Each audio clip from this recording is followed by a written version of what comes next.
मनुष्य सर्वथा किम कर्तव्यम। मेरे पास 7 दिन बचे हुए, मैं मरने वाला हूँ, तो मरने वाले व्यक्ति को क्या करना चाहिए। देखो कैसी बात बोल दी, सीधे अपना प्रश्न, इधर उधर की कोई बात नहीं। बोले यत् श्रोत्रव्यम अथो जप्यम। अरे सुखदेव भगवान, जो म्रियमाण है उसको क्या सुनना चाहिए, जो म्रियमाण है उसको क्या, कौन से मंत्र का जाप करना चाहिए। यद कर्तव्यम, उसको कौन सा कर्म करना चाहिए। स्मर्तव्यम, कौन सा, किस चीज का स्मरण करना चाहिए। भजनीयम, किस विषय में रस लेना चाहिए।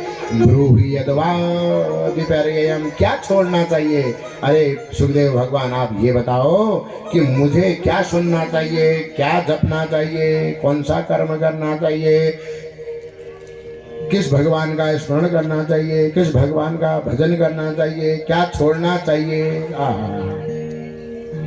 उन्होंने कहा नूनम भगवतो ब्रह्मन् गृहेषु गृहमेधिनां न लक्ष्यसे अवस्थानम अपि गोदोहनम क्वचित्।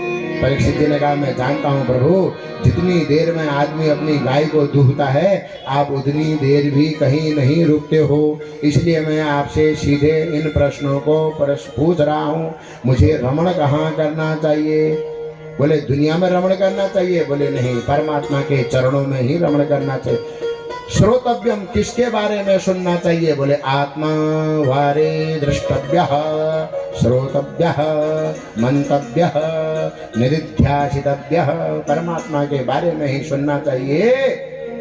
श्रोतव्यः, अपने बारे में ही सुनना चाहिए। आत्मा के बारे में सुनना चाहिए, आत्मा के बारे में मनन करना चाहिए, आत्मा के बारे में ही निधिध्यासन करना चाहिए। और सुनना क्या चाहिए। बोले वाग व्यवहार। बोले क्या सुनना चाहिए। बोले भगवान की कथा को ही सुनना चाहिए, भगवान की चर्चा को ही सुनना चाहिए।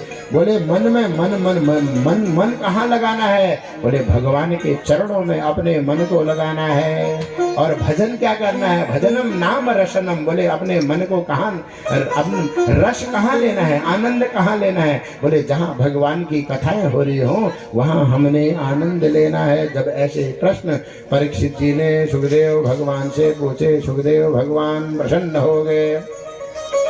बोले वरीयान्नेषते प्रश्नः कृतो लोकहिते नृप आत्मवित् सम्मतः पुंसां श्रोतव्यासुतयत्परः। वरीयान्नेषते वरदा।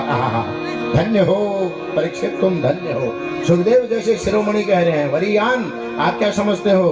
सुखदेव जी महाराज ऐसे ही वरीयान कह देंगे। बोले धन्य हो, धन्य हो तुम परीक्षित, मैं तुम्हारे वंश की महिमा जानता हूँ, तुम्हारे कुल की महिमा जानता हूँ। देखो तुमने ऐसा प्रश्न कर दिया जिस प्रश्न से पूरा संसार आनंदित हो जाएगा।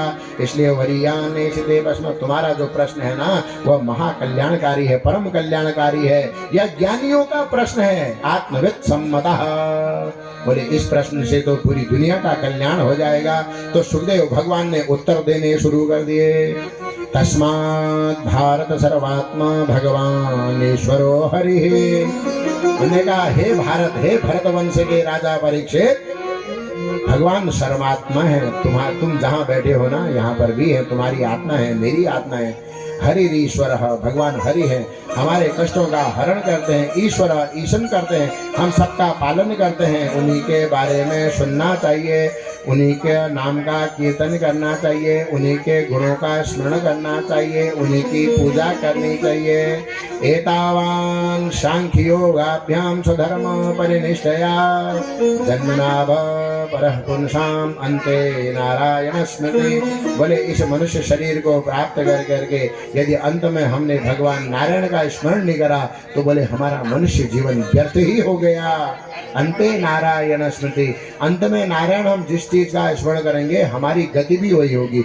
इसलिए हमने जीवन का अंतिम काल जब आए, जब हम जीवन में भगवान का भजन करते रहेंगे, तो जब हमारे जीवन का अंतिम काल आएगा ना नारायण, तो हमारे मुंह से भगवान का नाम ही आएगा। ये नाती पोते पुत्र कलत्र का नाम मरते समय नहीं आएगा। यदि तुम मरते समय इन सबका नाम लोगे ना तो अगला जन्म लेना पड़ जाएगा। और इस संसार में जन्म लेना कोई बहुत अच्छी बात नहीं है। इसलिए बोले महाराज अज्ञानी बनकर बहुत जीने से क्या फायदा है, ज्ञानी बनकर एक दिन जियो वही लाभ है। अज्ञानी बनकर के क्या करोगे जी करके। मार्कंडेय ऋषि के पिताजी से शंकर जी ने पूछा, उन्हें शंकर जी की उपासना करी। उन्होंने कहा भैया देखो मेरे पास दो विकल्प हैं तुम्हें पुत्र देने के। उन्होंने कहा 100 पुत्र दूंगा मूर्ख होंगे, 1 पुत्र दूंगा 12 वर्ष का होगा पर उसकी आयु भी अल्प होगी। मार्कंडेय ऋषि ने कहा मुझे 100 पुत्रों की भीड़ नहीं चाहिए, मुझे 12 वर्ष का एक पुत्र दे दो, उसकी आयु भले ही अल्प आयु हो पर वह विद्वान होना चाहिए। इसलिए मार्कंडेय जी की 12 वर्ष की ही उम्र थी। वो